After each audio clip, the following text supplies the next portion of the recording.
사람들의 주된 관심이 결혼인 것은 예나 지금이나 마찬가지입니다. 그렇다면 성경에서 말하는 올바른 결혼관이란 무엇인지 그것을 아는 것이 너무나 중요합니다.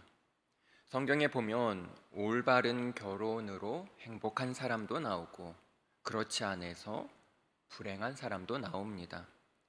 오늘 말씀에 보면 믿음의 가정인 아브라함이 이삭을 결혼시키는 장면이 나옵니다. 아브라함은 이 결혼을 추진하는 종을 불러서 자신이 생각하는 결혼관을 말해줍니다. 오늘 이 본문을 통해 바른 결혼관을 확립하고 아름다운 가정을 이룰 수 있기를 간절히 소망합니다. 1절에 보면 이렇게 말합니다. 아브라함이 나이가 많아 늙었고 여호와께서 그에게 범사에 복을 주셨더라. 성경에는 젊은 시절보다 노년을 더 중요하게 여깁니다. 처음에는 믿음으로 출발했다가 노년에 하나님을 등진 사람들이 많이 있습니다. 예를 든다면 사울이나 가룟 유다나 또한 롯이나 솔로몬과 같은 사람들은 노년이 비극적인 사람들입니다. 반면에 처음에는 죄악되었지만 나중에는 믿음으로 살아간 사람들도 있습니다. 룻이나 라합이나 사도 바울이나 야곱의 아들 유다와 같은 사람들을 대표적으로 들 수 있습니다. 오늘 우리가 나눌 아브라함의 훌륭한 점은 처음도 믿음으로 생활했고 중간도 믿음으로 살았고 마지막도 믿음으로 마쳤다는 것입니다. 우리는 과거보다 현재가 중요하고 현재보다 미래가 더 중요합니다. 아브라함이 믿음으로 살자 하나님은 아브라함의 노년에 범사의 복을 주셨습니다. 아브라함이 무슨 일 하든지 함께 하십니다. 아브라함은 100세에도 아기를 가질 정도로 건강했습니다. 물질적으로 복을 받아서 나귀와 양과 소도 많았습니다. 무엇보다 그의 마음에는 하나님이 계셨기 때문에 영생을 얻었고 하나님의 나라를 소유했습니다. 아브라함처럼 우리도 복 주시는 하나님을 믿고 신뢰해야 합니다. 이어서 2절, 3절 말씀을 보겠습니다. 아브라함이 자기 집 모든 소유를 맡은 늙은 종에게 이르되 정하건대 내 허벅지 밑에 내 손을 넣으라. 내가 너에게 하늘의 하나님 땅의 하나님이신 여호와를 가리켜 맹세하게 하노니 너는 내가 거주하는 이 지방 가나안 족속의 딸 중에서 내 아들을 위하여 아내를 택하지 말고. 아브라함은 늙었고 사라는 죽었습니다. 하나님은 아브라함에게 큰 민족을 이루게 하겠다고 약속하셨습니다. 그 씨로 말미암아 천하 만민이 복을 얻는다고 하셨습니다. 아브라함에게 하나님의 약속을 이루기 위해서는 이삭에게 복을 계승시켜야 합니다. 그런데 이삭 혼자 할 수 없습니다. 이삭도 믿음으로 결혼해서 자녀를 낳아야 복을 계승할 수 있습니다. 아브라함은 자신의 복을 계승시키기 위해 이삭의 결혼을 추진하고자 합니다. 이스마엘은 벌써 결혼하여 여러 자녀를 낳았습니다. 그러나 이삭은 마흔이 되었지만 하나님께 결혼을 맡기고 믿음으로 살고 있을 뿐입니다.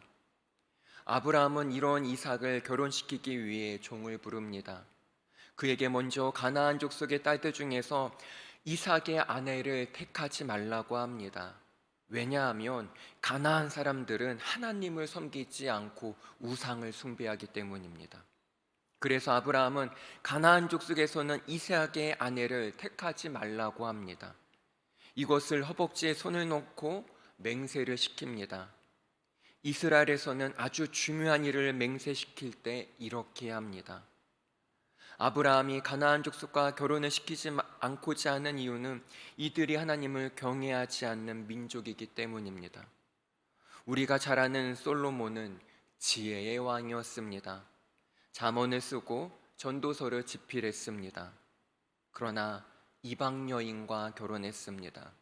결국 노년에 모압 암몬의 아내들이 섬기는 신을 숭배하게 되었습니다. 그로 인해 어떻게 되었습니까? 이스라엘 민족은 대대로 고통을 당하게 됩니다. 결국 남북이 분단되었습니다. 우리는 솔로몬을 통해 인간이 얼마나 연약한지 배우게 됩니다. 또한 삼손은 어땠습니까? 힘이 장사였습니다. 그는 손으로 사자를 찢어서 죽일 정도로 괴력을 갖고 있습니다. 하지만 삼손도 이방 여인 드릴라와 연애를 했습니다. 삼손은 3번 정도는 드릴라의 유혹에 넘어가지는 않았습니다. 약점을 얘기해 달라는 드릴라의 유혹을 잘 물리치긴 했습니다. 그러나 결국 4번째 유혹에 넘어가서 자신의 힘의 비밀을 다 말해주고 말았습니다. 결국 머리카락이 잘리고 눈이 뽑히고 맷돌을 돌리며 사람들 앞에서 재주를 부리다가 죽고 말았습니다. 그러기에 오늘 본문 4절 말씀을 눈여겨볼 필요가 있습니다. 내 고향 내 족속에게로 가서 내 아들 이삭을 위하여 아내를 택하라.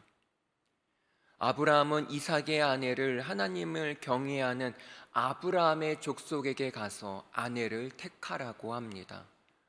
그 길은 쉽고 가까운 길이 아닙니다. 무려 400km나 되는 아주 멀고 먼 길입니다. 아주 위험한 길입니다. 아브라함은 그래도 그곳에서 이삭의 아내를 택하라고 합니다. 아브라함은 아무리 어려운 길이라도 하나님을 경외하는 사람과 결혼하라고 합니다. 결혼은 믿음과 사명과 인격이 하나가 되는 것입니다. 믿음의 자녀를 낳아 믿음으로 양육하는 것입니다. 또한 그 믿음의 자녀를 통해 땅의 모든 족속에게 복을 나누어 주는 것입니다. 그런데 이런 아브라함의 말을 듣고 종에게 한 가지 걱정이 생겼습니다. 5절 말씀입니다. 종이 이르되 여자가 나를 따라 이 땅으로 오려고 하지 아니하거든 내가 주인의 아들을 주인이 나오신 땅으로 인도하여 돌아가리이까. 이삭의 결혼을 추진하는 종에게 한 가지 걱정이 생겼습니다. 만약에 하나님을 경외하는 여자가 종을 쫓아서 가나안 땅으로 오고자 하지 않는다면 어떻게 할 것이냐는 것입니다. 이삭이 사명의 땅을 떠나서 결혼해도 좋으냐고 질문합니다. 그 여자를 따라서 여자가 있는 곳으로 이삭을 데리고 가도 좋으냐고 물어봅니다. 여기에 아브라함은 분명히 말합니다. 6절에 보면 사명의 땅을 떠나지 말라는 것입니다. 이것은 결혼과 사명 중에서 사명을 결혼보다 앞세우는 것입니다. 결혼은 사명 안에서 해야지 사명을 떠나면서까지 결혼하지 말라는 것입니다. 단순히 사랑해서 결혼하는 것이 아니라 믿음 안에서 하나님의 말씀 안에서 해야 합니다. 그럴 때 온전한 믿음의 가정을 이룰 수 있으며 그 안에 하나님의 축복과 은혜가 흐르게 됩니다. 그렇습니다. 우리의 자녀들이 누구보다도 신실한 믿음의 가정을 이루길 소망합니다. 그리하여 이 시대의 가정이 믿음으로 살아나고 하나님의 축복이 넘치는 우리 모두가 되길 간절히 소망합니다. 기도하겠습니다. 하나님, 오늘날 수많은 가정이 무너지고 있습니다. 이 땅에 믿음의 가정이 다시 회복되게 하여 주시옵소서. 우리의 자녀를 통해 자손 대대로 하나님의 축복을 받으며 온전한 믿음의 가정이 되어 이 시대를 변화시키며 다시 부흥을 이루어 나가는 우리 모두 되게 하여 주시옵소서. 감사합니다. 예수 그리스도의 이름으로 기도합나이다. 아멘.